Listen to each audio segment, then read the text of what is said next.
આજે ભારત માતાના વીર સપૂત તાત્યા મામા ભીલ, જેને અંગ્રેજો ડર ના માર્યા રોબિન હુડ કહેતા, જે એટલા બધા લોકપ્રિય હતા કે એને નાના નાના બાળકોથી લઈને મહિલાઓ મામા કહેતી. કેમ કે એ લોકો જે અંગ્રેજો જે આપણને લૂંટતા હતા તે જ અંગ્રેજો પાસેથી પાછું લૂંટીને આપણા જે ગરીબો અને વંચિતોને આપતા હતા. તો એવા મહાન વીર સપૂત તાત્યા મામા ભીલની જન્મ જયંતિ નિમિત્તે અને આજે આપણા 76મા ગણતંત્ર દિવસ નિમિત્તે તમામ ભારતવાસીઓને અને ખેરગામવાસીઓને અમે શુભકામના પાઠવીએ છીએ. તેમજ આજે અમે જે લોકુર કમિટી અને દિલીપસિંહ ભુરિયા કમિટીની ભલામણો અનુસાર જે કહે છે કે આ જે આદિવાસી વિસ્તારો છે, અનુસૂચિ 5 અને 6 વિસ્તારો છે, તેમાં જે આદિવાસી સંસ્કૃતિ જાળવવાની જવાબદારી છે તે સ્થાનિક પ્રશાસનની છે. આ બોર્ડ મૂકવામાં આવેલું, સર્કલનું નામકરણ કરવામાં આવેલું ગ્રામજનો દ્વારા, ત્યારે કેટલાક લોકોએ વિરોધ કરેલો અને અપમાન કરેલું.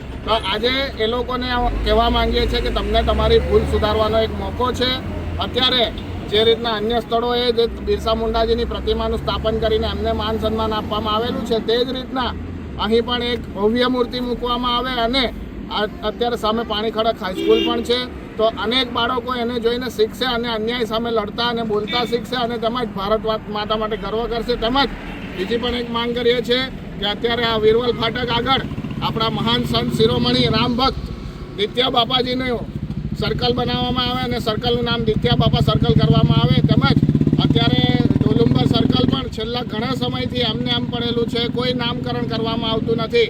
અને જ્યારે ગ્રામજનો અથવા કોઈ આગેવાનો દ્વારા એનું નામકરણ કરવામાં આવશે ત્યારે કૂવામાંથી નીકળેલા દેડકાઓની જેમ જાગી જતા લોકોને પણ જણાવવામાં આવે છે કે સર્કલનું નામકરણ ઝલકારીબાઈ અથવા સાવિત્રીબાઈ ફૂલેના નામે કરવામાં આવે, અથવા પછી જ્યારે કંટાળીને જ્યારે આગેવાનો દ્વારા કરવામાં આવશે ત્યારે વિરોધ કરવા નીકળી નહીં પડતા. એ અમારું કહેવું છે.